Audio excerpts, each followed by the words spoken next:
Hey, you got a call. Oh, it's not for me. From a good-looking guy named Simon. It's me.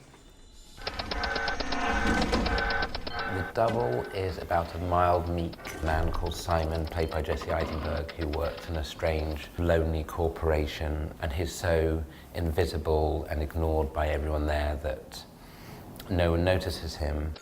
Yeah, no, the creepy guy's here again. Hi, creepy guy. He is obsessed with this woman called Hannah, which Mia Wasikowska plays, and is in love with her and obsessively watches her. And then one day, Simon's exact replica appears, his doppelganger, and no one really notices. Then this doppelganger starts taking over his life with hilarious consequences. Have you spoken to the new employee? James? Yeah, sure, I met him. But did you notice anything strange about him? I mean, did he remind you of anyone? Who did you have in mind?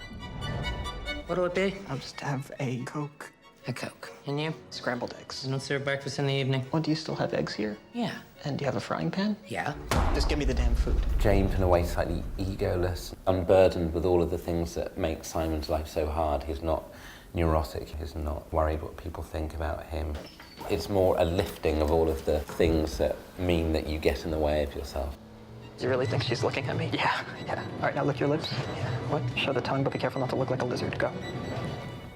The source material is a Dostoevsky novella, which manages to be funny and slightly paranoid and, I guess, prefigures Kafka and that sort of sensibility. So it's not like a flat-out horror film, it's not a flat-out comedy. I mean, the book is a sort of descent into madness and more about a kind of puffed-up bureaucrat feeling humiliated that he's not being recognized. And that's an element of the story, but for us, it was more about the doppelganger interceding in this romantic relationship, so it becomes like this strange love triangle between two sides of one person and the woman that they're obsessed with.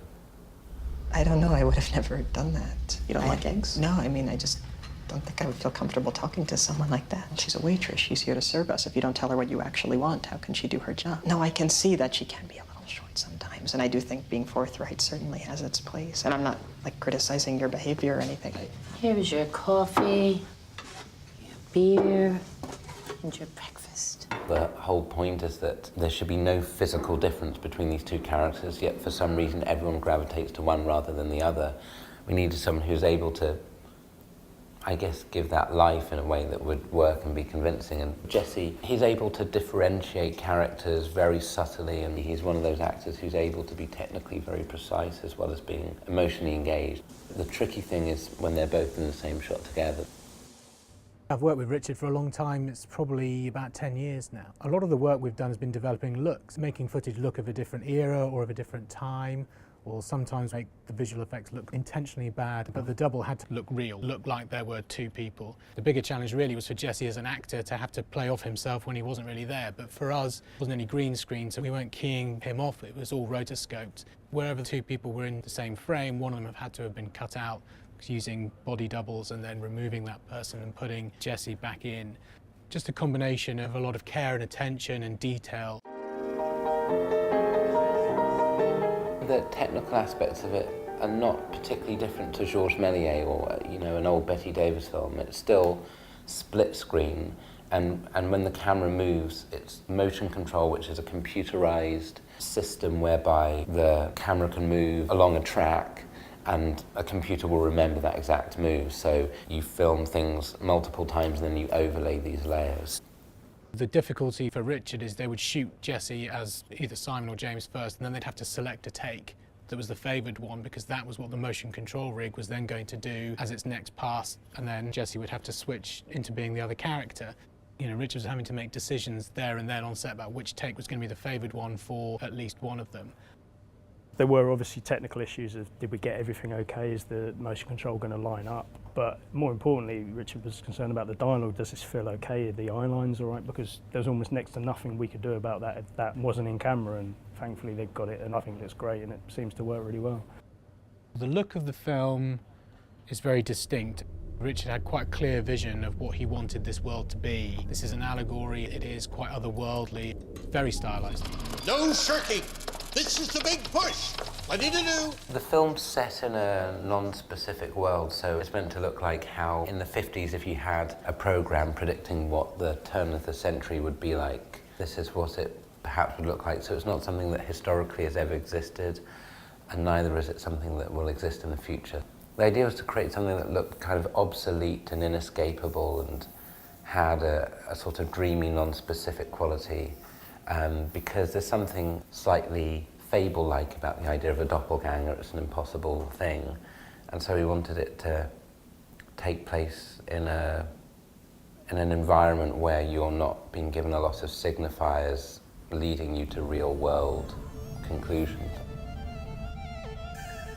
There's a kind of science fiction show in the film that Simon watches that has Paddy Considine as a sort of noirish science fiction cop who's battling his own double.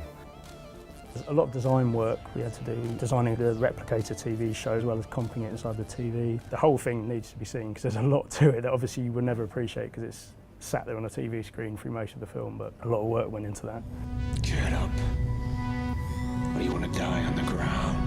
Like a snake? I like it in films when people watch things because it often feels that films are a weird ghetto in which no one consumes media of any kind. And then it's nice to make those things so, you know, it's not just CSI Miami or something. Holster your blaster, Jack. There's a few shots of external set extensions, so Richard was very keen that we never saw sky, that these buildings felt almost impossibly tall or quite claustrophobic, so you never really saw any sky around them. There are scenes that take place during the day, but because where they work is underground, you have no real sense of daylight. That's partially because the film has a nightmarish feel. I guess something like After Hours is all at night, and that sort of mounting paranoia and absurdity seems to play better not in daylight. So all of those details and the look and the design of it all help you get into a certain mindset and help you experience the story in that way. Dostoevsky was doing something that was very innovative psychologically, something that was taken up later in Freudianism and Jung, of the idea of the divided self and the shadow, and writing with a kind of first-person sensibility about the schizophrenic state, you know, and is relevant. When you read something like that, you just fall in love with it and you just want to kind of pursue it. It felt truthful and interesting.